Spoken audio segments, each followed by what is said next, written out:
Hi, my name is Katelyn. I'm a sophomore in computer science, and here at Mines I'm involved in the Association for Computing Machinery Women's section, as well as the Mines Nordic Ski Club. I study computer science because I love problem solving and coding. I welcome you to this CS at Mines Python video.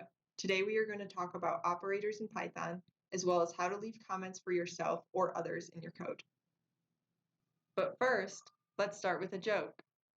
I guess I shouldn't explain this. Let's move on to operators in Python, which are often needed when programming. The operators shown allow for math statements to be written. The Python built-in operators include addition, subtraction, multiplication, exponentiation, division, integer division, and modulus division.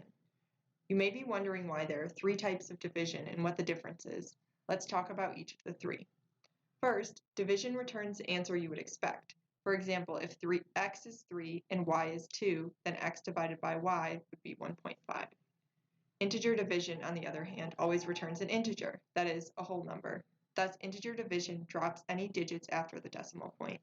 For example, if x is 3 and y is 2, then x divided by y with integer division would be 1. We note that integer division is represented in Python by 2 forward slashes. Lastly, modulus division returns the remainder of a division. So for example, if x is 5 and y is 3, then x divided by y with modulus division would be 2. We note that modulus division is represented in Python with the % sign.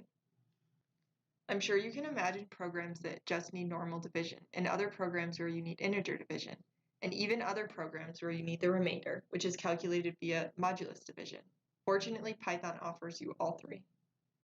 In Python, similar to math, you use parentheses to signify what is computed first in an equation. For example, the equation here would add 2 to x before multiplying by y. In programming, we call a collection of available functions that you can use a library. It's probably not surprising that Python has a math library with tons of valuable functions, such as square root, factorial, and power. We will learn more about libraries later. For now, let's practice our operators. We suggest you hit pause on this video and calculate what the computer would return for each Python statement listed. Each statement uses one of the operators we just learned. We suggest you write down your answers and then type them into your idle application to double check your answers are correct. Good luck.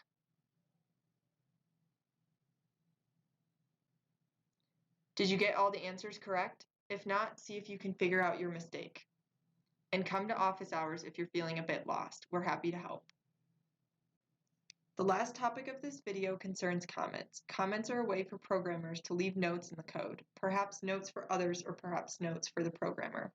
In Python, comments are written with a hashtag, and anything written from the hashtag to the end of the line is viewed as a comment by the Python interpreter. Python ignores comments, so you technically never have to leave a comment. So why should programmers include them? Think about the reasons why comments might be valuable, and we'll discuss your thoughts another time. We hope you now have a good understanding of Python operators and how comments work. We encourage you to practice the operators you've learned in idle and check out the other functions that are available in the Python math library. No sense writing a math function if one already exists. So, Google Math Python Library and see the list at python.org. Thanks for tuning in. See you around campus.